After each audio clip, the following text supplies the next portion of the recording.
Hello నమస్తే అండి. ఈరోజు మేము రెడీ చేయబోయే కర్రీ చికెన్ మ్యాంగో కర్రీ. ఇది చాలా టేస్ట్గా ఉంటుంది. దీనికోసం అయితే నేను చికెన్ అనేది నార్మల్ చికెన్ తీసుకున్నానండి. అంటే బాయిలర్ కాకుండా నార్మల్ లేయర్ చికెన్ తీసుకున్నాను. దీన్ని శుభ్రంగా వాష్ చేసుకొని ఒక కుక్కర్లో వేసుకొని కొంచెం పసుపు, ఒక స్పూన్ అల్లం వెల్లుల్లి పేస్టు, కొద్దిగా ఆయిల్ వేసి పైన కొంచెం వాటర్ లైట్గా స్ప్రింకిల్ చేసుకొని విజిల్ పెట్టుకోవాలి. మీరు ఒక విషయం గమనించారా? నేను దీంట్లో సాల్ట్ వేయలేదు. మన ఒరిజినల్గా నార్మల్ లేయర్ చికెన్కి సాల్ట్ వేస్తే అది సాఫ్ట్గా బాయిల్ అవుతుంది. బాయిలర్ వేస్తే సాల్ట్ వేసి కొంచెం లైట్గా బాయిల్ చేసుకోవచ్చు.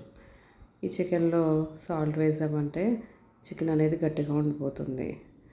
దీనికోసం నేను ఒక 7-8 విజిల్స్ వేయించాను. అది స్టవ్ అనేది సిమ్లో పెట్టి విజిల్ వేయించుకోవాలి.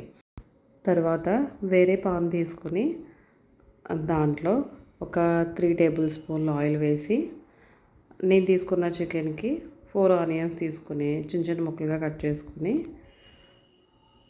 అవి గోల్డెన్ బ్రౌన్ వచ్చేదాకా కూడా వేయించుకోవాలి.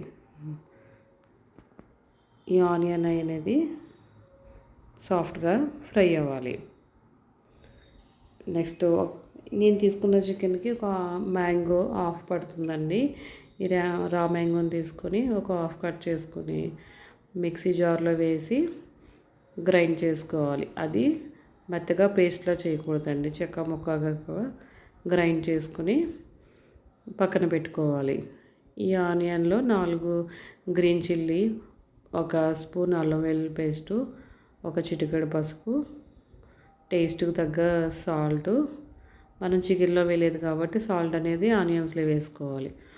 ఒక స్పూన్ ధనియా జీరా పౌడర్, 2 స్పూన్ల రెడ్ చిల్లీ పౌడర్ వేసి బాగా ఫ్రై చేసుకుని ఒక గ్లాస్ వాటర్ అయితే వేసుకోవాలి.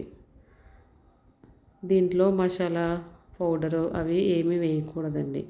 అంటే మ్యాంగో అనేది పుల్లగా ఉంటుంది కాబట్టి పులుపు కూరలో మనం ఎప్పుడు కూడా మసాలా అనేది వేయం.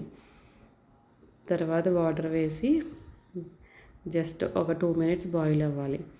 తర్వాత మనం విజిల్ పెట్టుకున్న చికెన్ తీసి కొంచెం చల్లార్చి తర్వాత మనం ఆనియన్ పేస్ట్లో ఈ చికెన్ అనేది వేసుకొని కొంచెం బాయిల్ అయిన తర్వాత మనం తీసి పెట్టుకున్న మ్యాంగో పేస్ట్ని దీంట్లో యాడ్ చేసుకోవాలి. ఒక 2-3 సెకండ్స్ కొంచెం బాయిల్ అయిన తర్వాత మళ్ళీ దీనికి విజిల్ పెట్టుకుని ఒక 5 విజిల్స్ వేయించుకోవాలి. కుక్కర్ చల్లారిన తర్వాత దాన్ని మూత తీసి కొంచెం వాటరీగా ఉంటే స్టవ్ ఆన్ చేసుకొని ఒక 2-3 మినిట్స్ బాయిల్ చేసుకొని ఫైనల్గా కొత్తిమీర, కరివేపాకు చల్లుకోవాలి. నేను వీడియోలో చూపించిన విధంగా గ్రేవీ ఈ స్టేజ్లో దగ్గర పడిన తర్వాత స్టవ్ అనేది ఆఫ్ చేసుకుని సర్వ్ చేసుకోవాలి. మీకు నచ్చితే కామెంట్ చేసి, లైక్ చేసి, షేర్ చేయండి. నెక్స్ట్ వీడియోలో మళ్ళీ కలుద్దాం.